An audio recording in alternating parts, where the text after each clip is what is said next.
This is Karl, Opel's brand new 5-door city car. And while they do already have a couple of small cars in the range in the Adam and the Adam Rocks, the Karl is a bit more of a no-frills option, kind of like a chilled out older brother to its trendy siblings. The styling is a lot safer too, but safe in a good way, and they seem to have gotten a nice balance here between not too cute but not too plain, not too bubbly but not too boxy either. In other words, it's the type of car that anyone would be happy to drive. From the under 25 market that small cars like this are traditionally aimed at, to the older audience and everyone in between. In this review we're going to have a look at what else it's got going for it in terms of space, value for money, equipment, comfort, safety and running costs. So to start with space, as we all know, sometimes small cars can make big sense. And if you don't do huge mileage, rarely carry passengers, or the ones that you do carry are small too, then a city car is probably all the car you'll ever need. And this one is surprisingly roomy inside. Head and shoulder room in the front are quite good for the class, so it never feels claustrophobic in here despite its compact size. And the back has an edge on a few competitors in that there are 3 seatbelts back there and not 2, so it is a proper 5-seater. And technically you can squeeze 3 back there if you want to, but like most city cars, only really if they're children. It's also got a really nice interior. It's pared back but classy, the gloss around the centre console gives it a modern, fresh look, and it all feels very solid and built to last.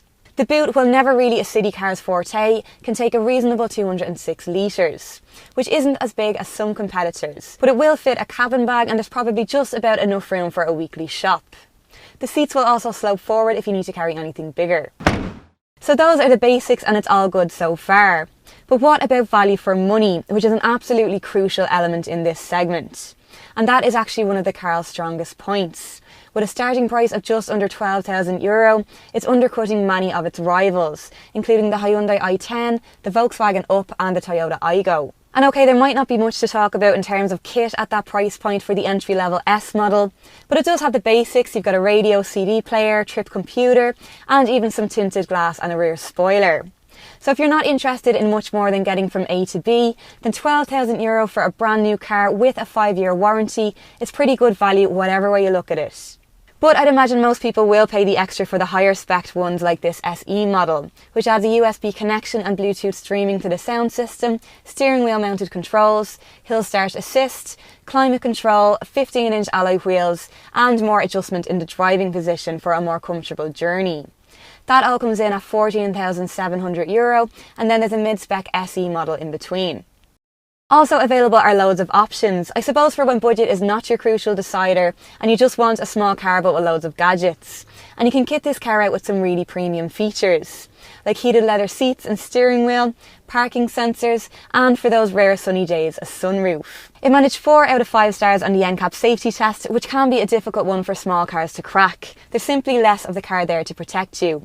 But standard features include 6 airbags, ESP stability control, and then this SE model adds lane departure warning, which is again another very premium feature for this class.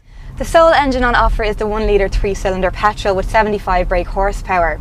And unlike the one on offer in the Corsa, is a non-turbo.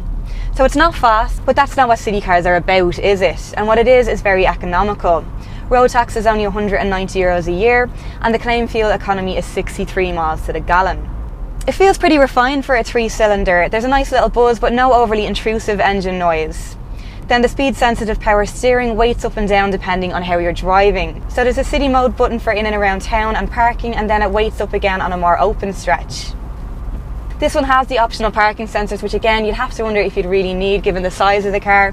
Plus the great all-round visibility makes it pretty easy to manoeuvre in and out of most spots anyway. So to wrap it up, Karl does a good job in all the areas that it needs to as a city car. And while it might not be as cool as older brother Adam, it should appeal to a much wider market, as a good, honest, small car that offers standout value for money without sacrificing on quality.